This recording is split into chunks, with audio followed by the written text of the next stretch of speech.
नमस्कार शेतकरी बांधव, या पाठीमागे जे तुम्ही टोमॅटो पीक पाहताय त्या टोमॅटो पिकावरती आता चांगल्या पद्धतीमध्ये या ठिकाणी लालकुळीचा प्रादुर्भाव जाणवतोय, कारण पाऊस उघडून गेलाय आणि हाय टेम्परेचर होते.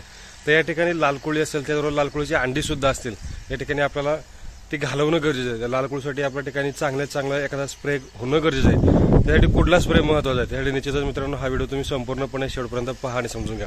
अजूनपर्यंत आपल्या चॅनलला फॉलो नसेल केलं तर करून ठेवा, व्हिडिओला लाईक करा, शेअर करा आणि आपल्या शेतकरी बांधवांना पाठवा. या ठिकाणी महत्त्वाचा जो स्प्रे आहे या ठिकाणी खूप गरजेचा आहे. लालकोळी असेल त्याबरोबर लालकोळीची अंडी सुद्धा आहे आणि महत्त्वाचं सुद्धा आहे. त्यासाठी आपल्याला महत्त्वाची फवारणी करत असताना या ठिकाणी मिट्टीकेट वापरायचे 2 ते 2.5 ml प्रति लिटर या ठिकाणी मिट्टीकेट घ्यायचे. त्याचबरोबर या ठिकाणी वापरत असताना सेल्क्रॉन अर्थात प्रोफेनोफॉस आहे 1 ml प्रति लिटर याप्रमाणे घ्यायचे, अर्थात 50 ml 25 ml याप्रमाणे घेऊ शकता. त्याचबरोबर आपलं कंपल्सरी या ठिकाणी वापरायचं ते स्टिकर, अर्थात या ठिकाणी कंपल्सरी वापरा, कारण स्प्रेड चांगल्या पद्धतीने झालं पाहिजे आणि फवारणी सुद्धा आपल्याला चांगल्या पद्धतीने बसली पाहिजे, खालच्या पानांपासून वरच्या पानांपर्यंत गेली पाहिजे. त्याचबरोबर एखाद्या या ठिकाणी तुम्ही कॅल्शियम बोरॉन ऍड करू शकता.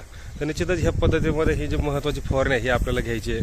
त्याचा फायदा निश्चित आपण 100% करून घ्यायचा, कारण वातावरणामध्ये जे बदल होतात ते निश्चितच लालकोळी अंडीला पोषक असतात, तर ही आपल्याला गरजेची आहे ते करून घ्यायचे. निश्चितच ही माहिती आवडली असेल व्हिडिओला लाईक करा, शेअर करा आणि आपल्या शेतकरी बांधवांना पाठवा. धन्यवाद.